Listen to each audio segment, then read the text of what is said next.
What up? What up? What up? Hope everybody's having a blessed Sunday. Of course, I had to come on here and have a show and talk about what's going on, man.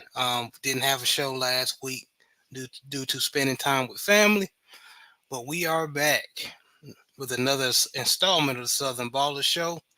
Um, we're going to just chop it up, talk about our top 10 defensive tackles. But you know how we do it before that, we do that. We're going to talk about some topics um, in probably in other sports or what's been going on. Some of the main topics. Uh, Salute to the mighty LDBC. Salute to all the brothers, man. Coach is going to join us, but he has to try to. His phone's about to die, so he has to find another device so he can hop on. JB, how's everything going, brother? Bless, man. Bless, man. Another day. So I'm ready to, kick off today's show and, let's get it popping, man. All right, all right. Uh, that's what's up, man. Speaking about you know, just having a blessed day and just happy to be around, man, and seeing one more day. Unfortunately, there was some disturbing news that happened Friday. Um, Alabama mourns the loss of former student athlete Kyrie Jackson. Our thoughts and prayers are with the family and friends. So this is a picture I captured from uh, the Twitter X or whatever it's called about Kyrie Jackson. So those who don't know, this young man lost his life Friday in a car accident. Him and some of his class uh, former high school teammates. Uh, the car crashed in Prince George County, Maryland. Unfortunately, they didn't make it. Um, and it's so unfortunate, man, because Kyrie Jackson was a fourth round pick from this past draft for the Minnesota Vikings. He was a former Alabama Crimson Tide defensive back. And then he transferred to Oregon and had a lot of promise. He was 6'4" corner, had a lot of range, man, had good hips to turn and look for the ball. Uh, they were trying to see if he's going to be the next Tyreek Woolen uh, that the Seahawks have, another 6'3" or 6'4" corner, big body corner that can, basically shut down their side of the field. But unfortunately, um, we're not going to know. Unfortunately, this young man lost his life, man. So condolences to the family. My heart, goes out to everybody involved who knew about this young man and were rooting for him to win. So, um, man, it's just sad, man. JB, what's your thoughts?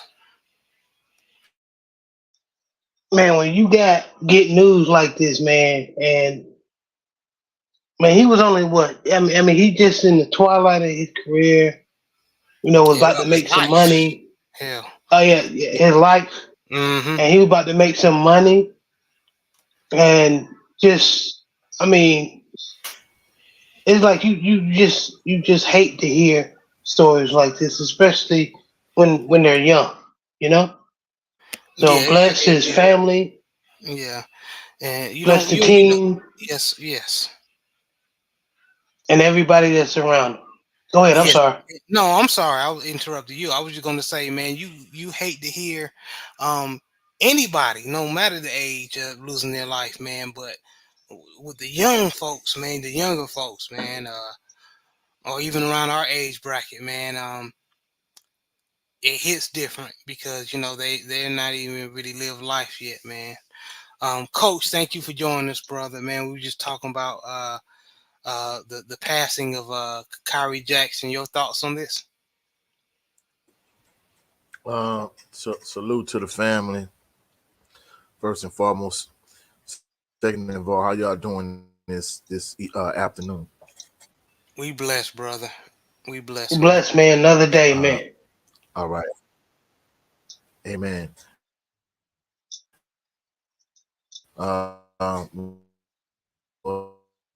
Truthfully speaking, unfortunate. You have a young person like that lose their life. I mean, it's sad, it's tragic. I mean, especially with all the potential that he had. You know, thoughts and condolences and prayers go out to his family. Yes, sir. I agree. I definitely, yeah, definitely condolences go out to those young men because it was not just him that lost his life. A couple of his former high school friends that was in the car with him, and they didn't make it as well. So, condolences to all who's involved, man. Oh man. Yeah, man. So, yeah, rest in peace, Kyrie Jackson, my young brother. You will be missed. Um, Going toward the next topic, I had to talk about this. Yesterday, WBC super featherweight bout happened last night. Uh, Oshaki Foster was basically robbed last night. He was facing Robert Casaccio. Uh, Basically, he was challenging the Oshaki Foster for his belt, featherweight belt. And those who watched the fight um, can tell you it wasn't even close. Oshaki Foster outclassed him. I mean, he just styled on Robert Conceição. But unfortunately, the judges did not see that. I don't know if they were asleep. I don't know if they was paying attention. I don't know if they were paid off. I don't know what was going on. But they gave the match to Robert Conceição, which was it was basically robbery, man. Uh, I heard my brother Ill Will talk about it, and other brothers in the LDBC. They expressed their outrage as well. I Like brother Ill Will said on his show. I hope the Oshaki Foster camp petitions. JB, what are your thoughts on?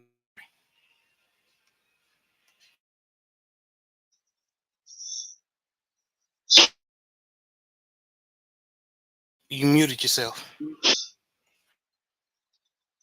What was you saying? I said, what's your thoughts on the robbery?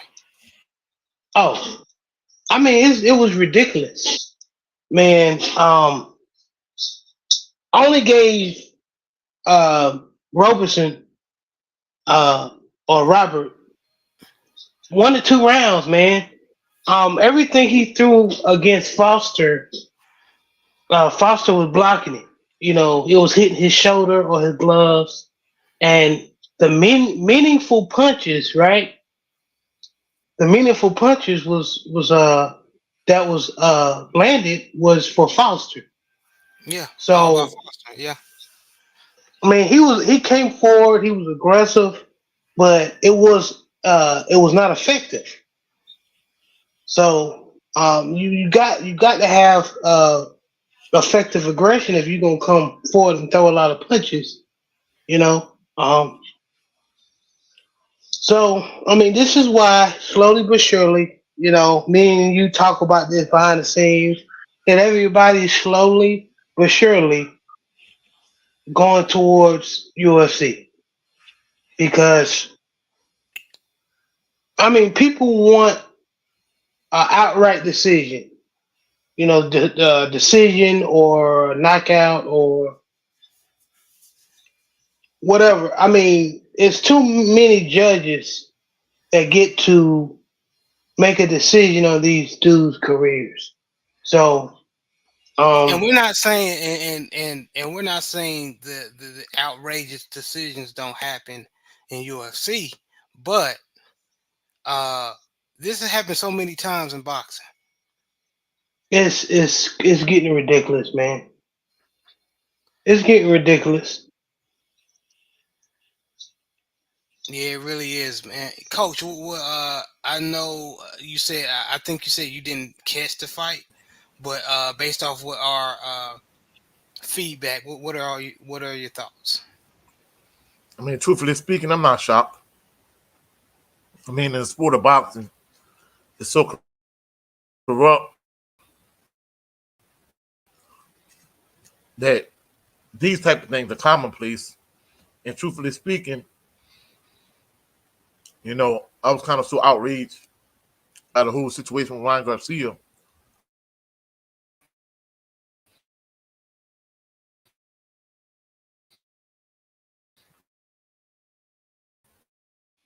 We can't hear And you, Coach. people coming to his defense. I'm kind We can hear you now.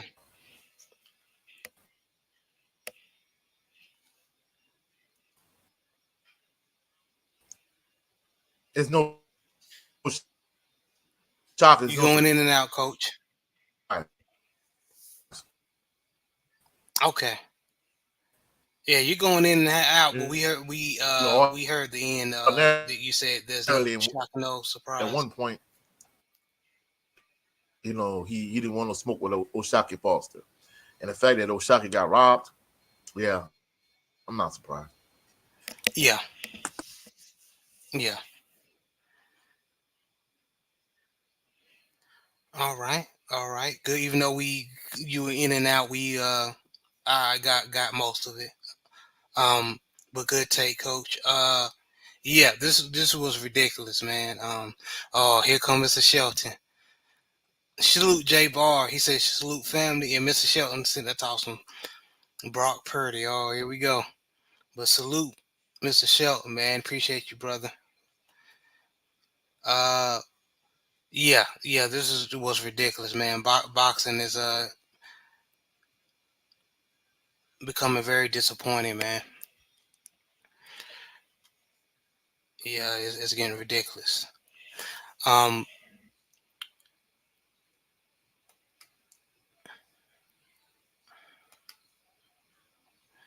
hold on, y'all. Give me one moment.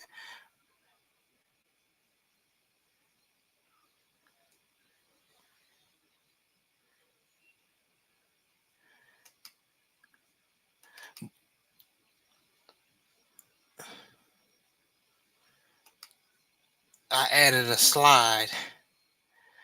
Yeah, he pitched. He definitely did pitch a shutout, Mr. Shelton.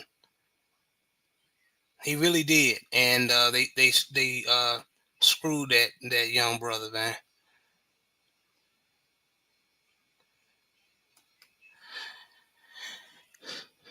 And speaking of somebody who's screwed in the head, what's going on with Ryan Garcia? On the internet talking about I love niggas and racial, and then my thing is all the black folk who was defending him, some of them are still trying to make excuses.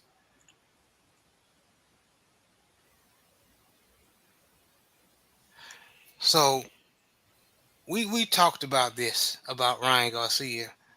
Those who didn't have any issues supporting him,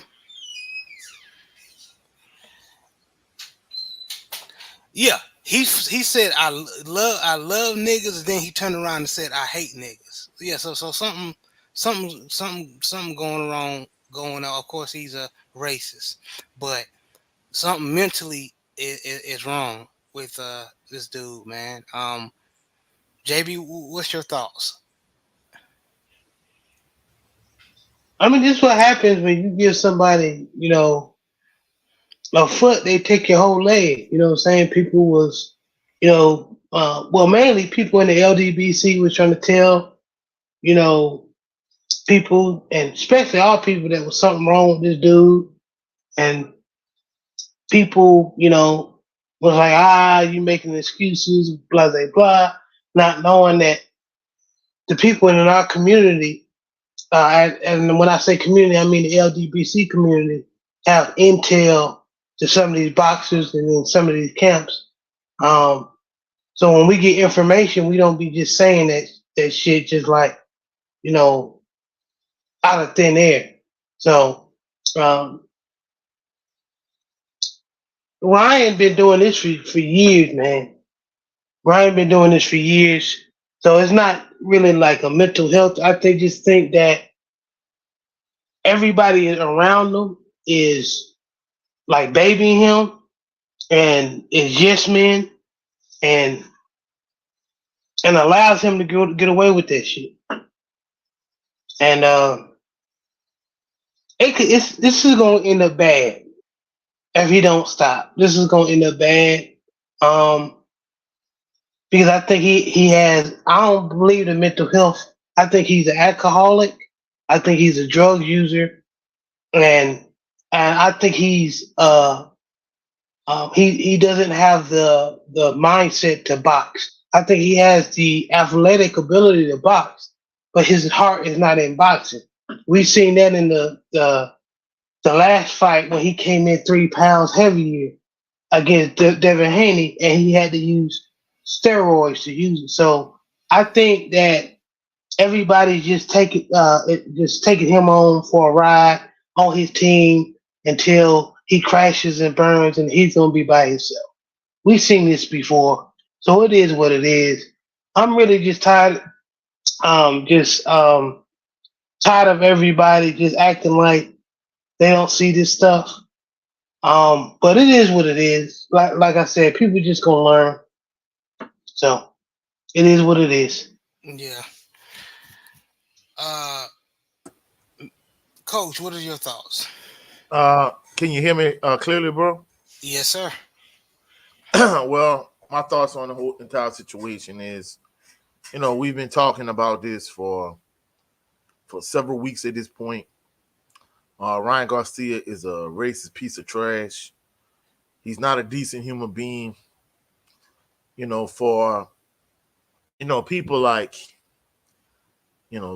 Sean Porter, and Kid Austin, and Coach Prime to come to this dude's defense, and for Coach Prime to say, hey, my Jesus did it.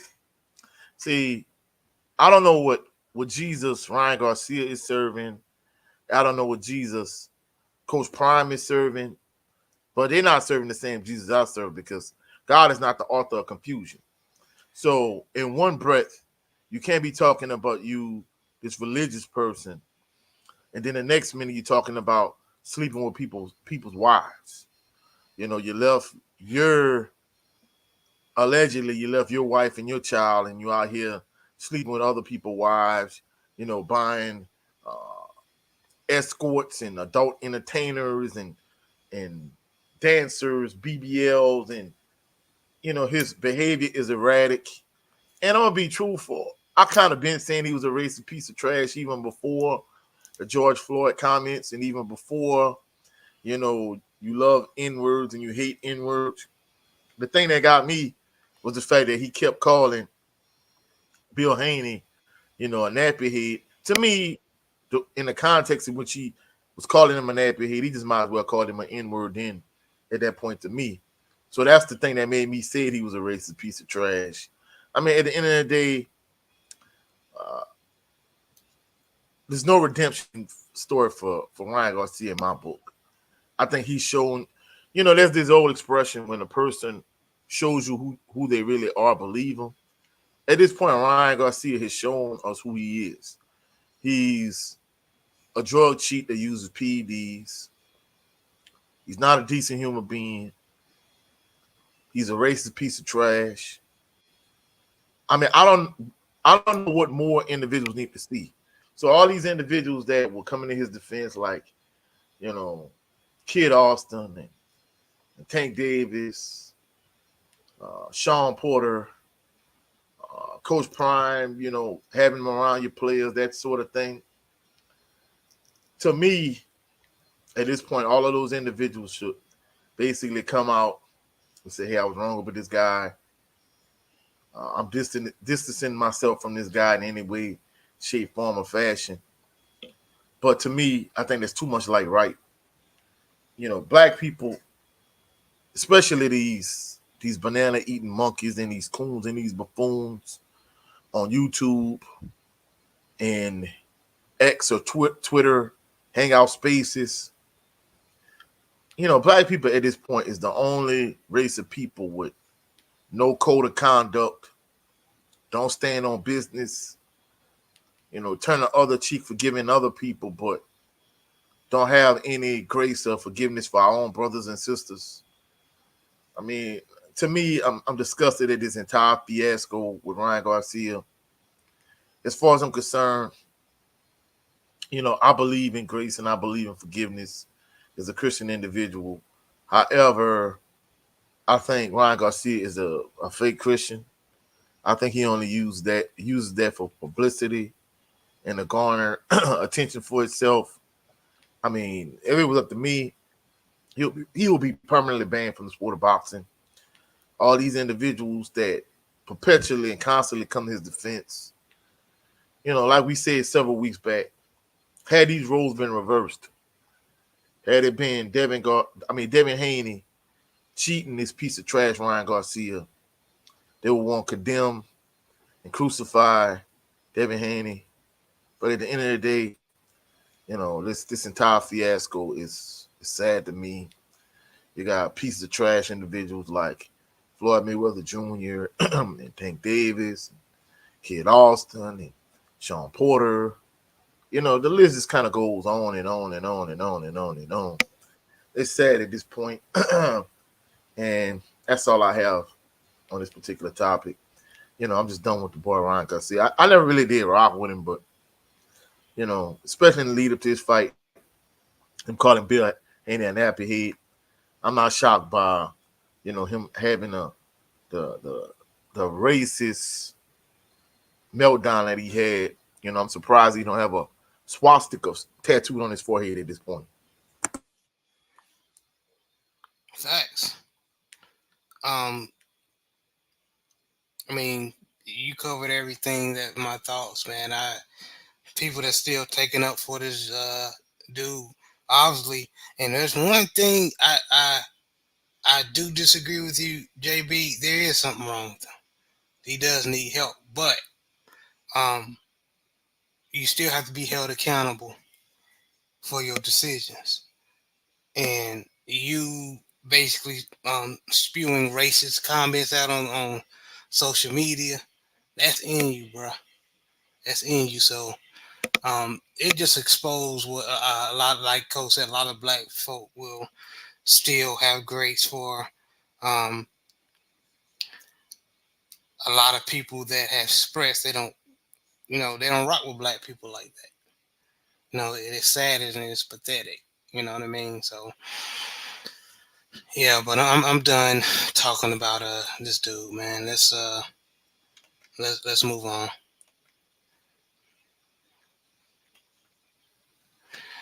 All right. So the meat of the show. Okay. Um, if you were to create a list of top 10 defensive tackles, who would it? Who would you put? Um, Now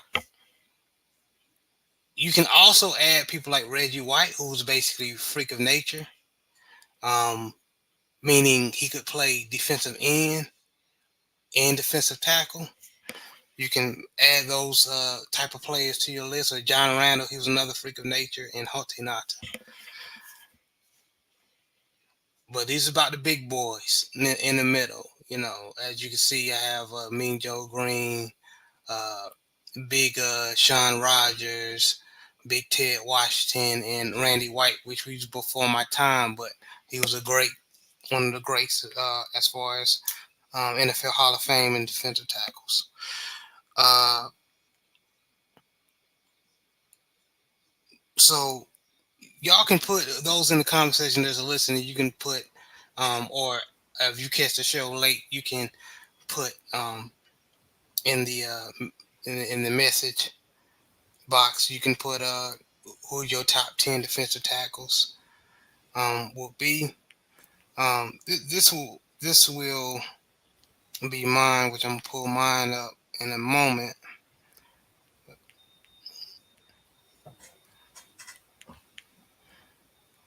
So this is my 10. Okay, even though I'm a Baltimore Ravens fan, I gotta have Mean Joe Green, Big Sam Adams, Hote Nata, Aaron Donald, Ted Washington, Pat Williams, Kevin Williams, Casey Hampton, John Randall, and Chris Jones.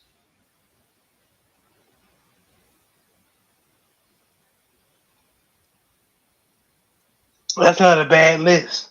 Yeah. And Chris Jones is actually 11. I, but John Randall, Chris Jones is a honorable mention.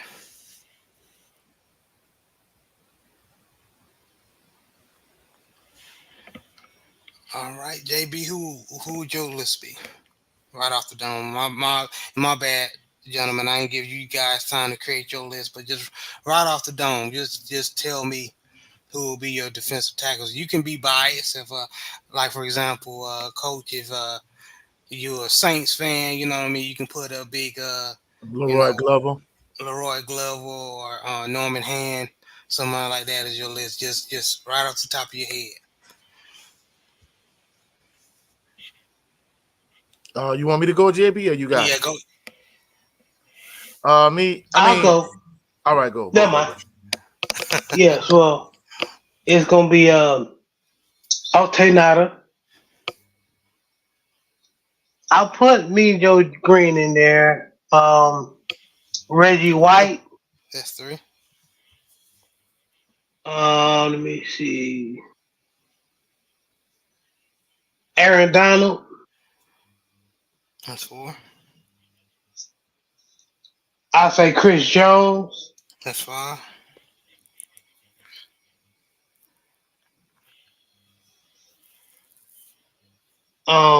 Sam Adams. That's six. Tony Saragusa. That's seven.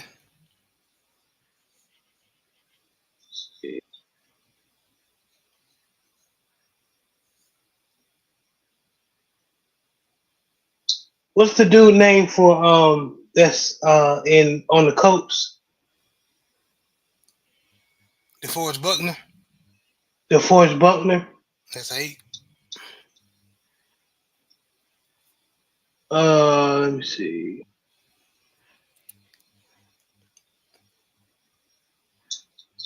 And don't be scared to go old school.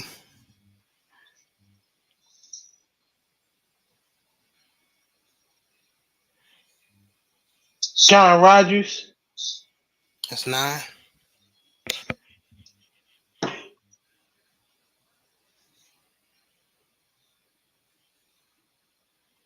Got one more. I'm thinking, man. Hold on. This is gonna be my 10th. What up, Big Reg?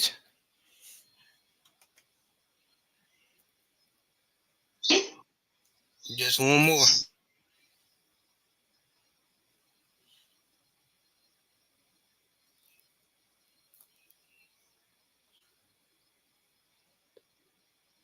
You know what I'm gonna say? I'm gonna be What? biased. I'm gonna say Kelly Gray. Okay. Kelly Gray. Oh, that's 10. Okay. Okay. All right. Decent list. Decent list.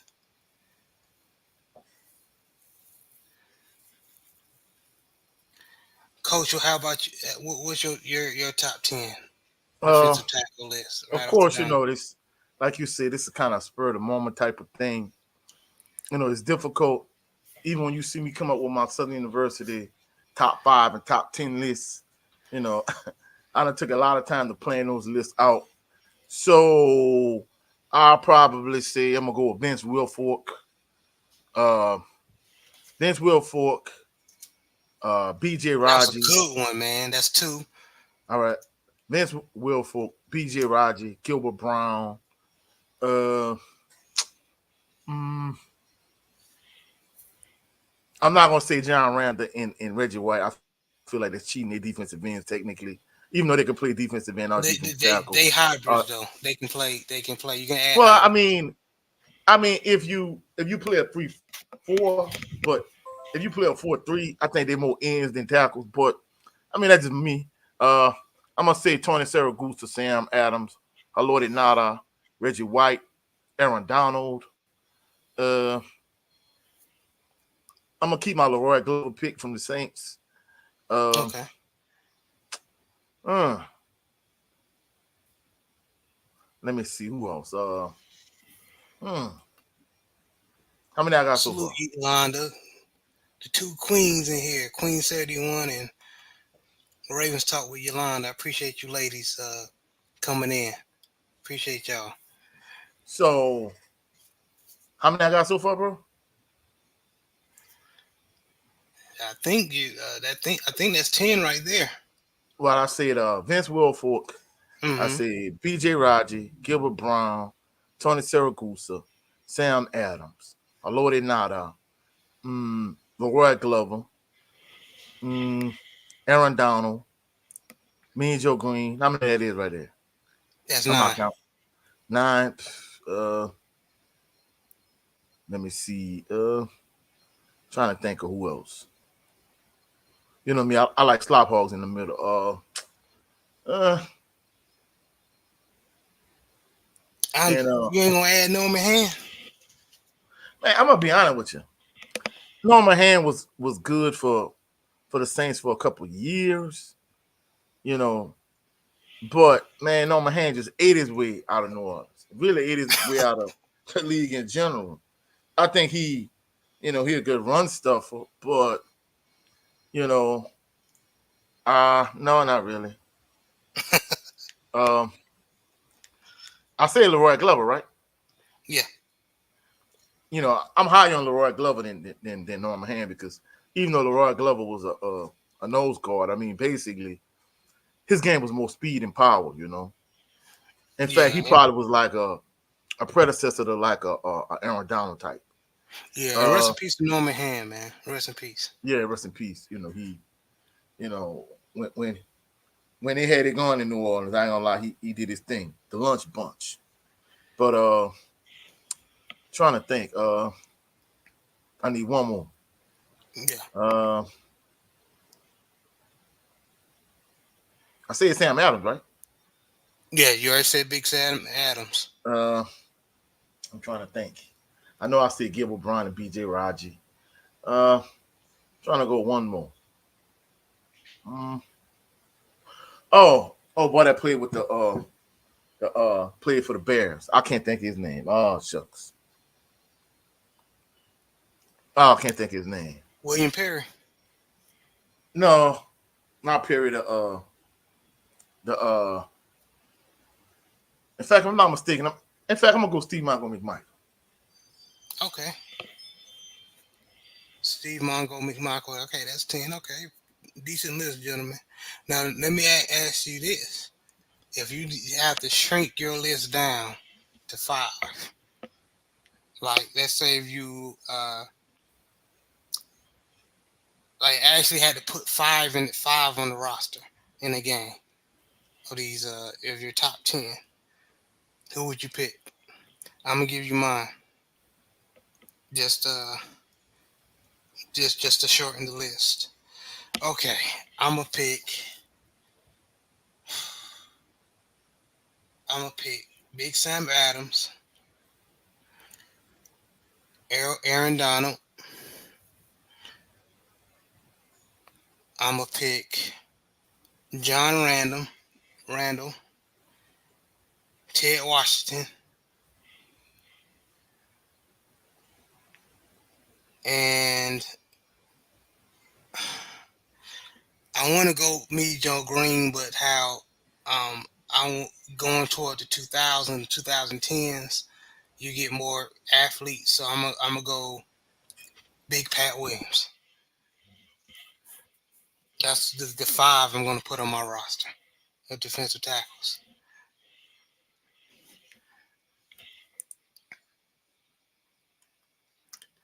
JB, I'm going to you, bro. Sip the tally. Sip the tally films. Thank you for joining me, OG. Appreciate you. So we taking off 5. Yep. So you gotta pick the 5 out of your best 10. Let's say you had to actually put 5 defensive tackles on a roster. Who would you pick? Altenada, Aaron Donald, Chris Jones, Sam Adams, and Terry Siragusa. Was that 4 or 5? Okay.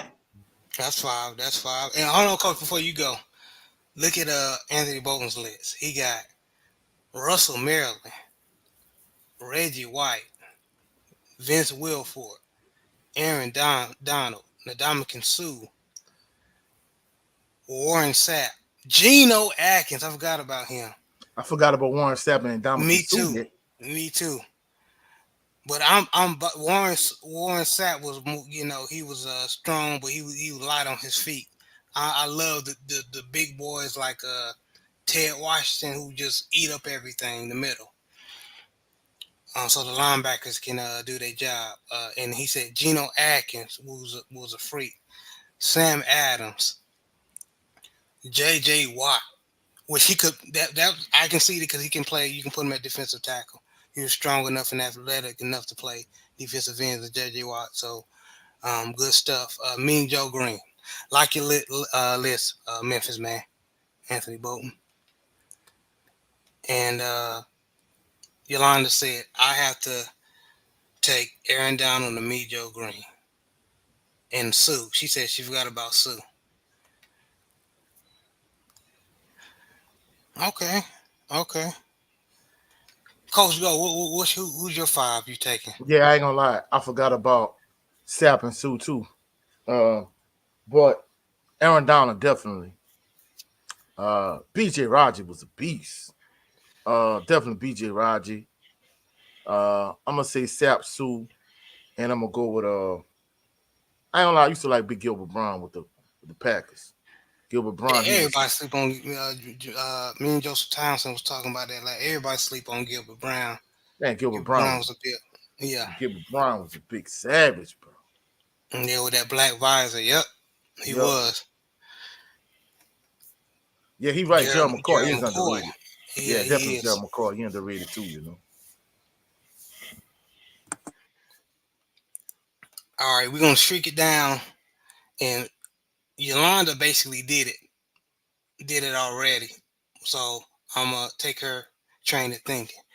So let's say you had to pick 2 defensive tackles in a game that you have to depend on to you think will best shut down the running lanes. So here are my 2. Okay, I got Big Ted Washington and I'm going Big Sam Adams. And Coach said Sapp, AD Aaron Donald, Reggie White, Wilfork, and Nata.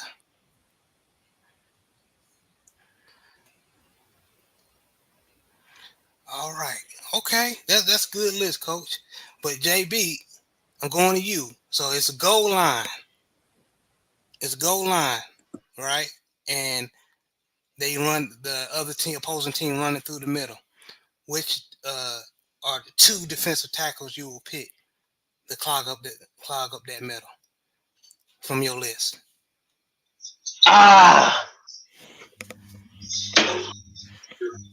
You know what? Hell with it. I'm going Altenada.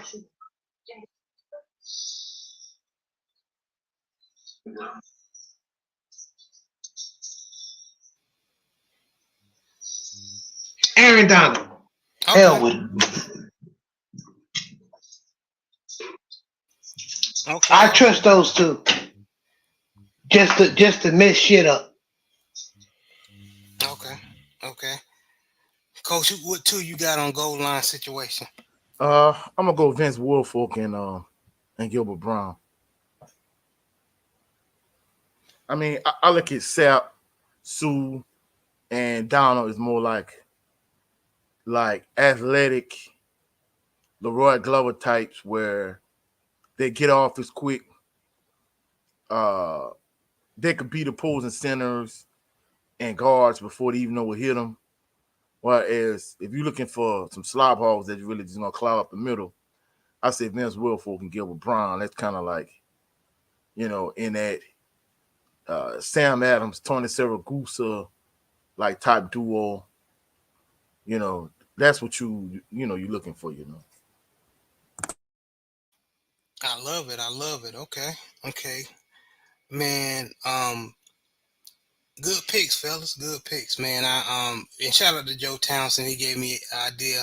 And also the sister, my fellow Raven fan, Yolanda, Ravens Talk with Yolanda. She also has a video talking about defensive tackles, and she going in depth. So please check her out. Good content, and I don't have to talk about my boy Sip the Tally films. He breaks down all the Ravens film, and he give his predictions on players, and he even have um, basically like breakdowns, basically the best on YouTube in my opinion.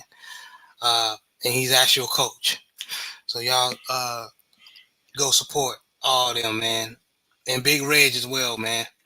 Big Reg is also a content creator, so you also support that brother. Um, but good stuff, fellas, man. Just wanted to come on here and just give some good content and uh, just talk about a little football and then top 10 defensive tackles. We're gonna go ahead and wrap up, man. Short show today. Uh, Coach, let everybody know where they can meet you and see you. All right. Well, first and foremost, for my SWAC fans out there, SWAC Media Day is on July the 16th, so that's coming up pretty soon. First and foremost. Second of all, if you looking out for me, checking for my YouTube content is here on YouTube, Coach 67 Sports TV. Later on today, I'm dropping a Southern University top 5 linebackers. So y'all be out on the lookout for that. Appreciate everybody that dropped in, show their love and show their support. We appreciate y'all to the fullest. Yes, sir. Y'all, hopefully y'all enjoyed y'all 4th of July and y'all enjoyed the weekend. Y'all enjoy the rest of y'all evening. Y'all enjoy y'all weekend. Enjoy y'all. Have a blessed work week ahead. Got y'all on Rebound. Peace and blessings. Hey, I second that. JB, is any last word before we wrap it up? No, man, I had fun with the show. Hopefully, we do. We're gonna do all the positions. So next week we're gonna do defensive end. Um, and then DB. Cornerback DB from all down. Hell, let's do kicker and punt. Okay. If the boys fellas want to do it. Yeah, I mean, this is gonna help. Uh, count down to not just the college, but also the NFL season as well. It's just a Yes. couple of weeks away from training camp, so I want everybody to have a great rest of their weekend and the work week. And if you're in Texas, y'all be safe out here and with the storm coming. Y'all be Yes, blessed. sir. Yes, sir. Yes, sir. Y'all be safe, man. And also, y'all pray for the family of Kyrie Jackson and the other brothers who lost their life Friday in the car accident, man. Um, but this was another installment of the Southern Baller Show. Y'all have a blessed day.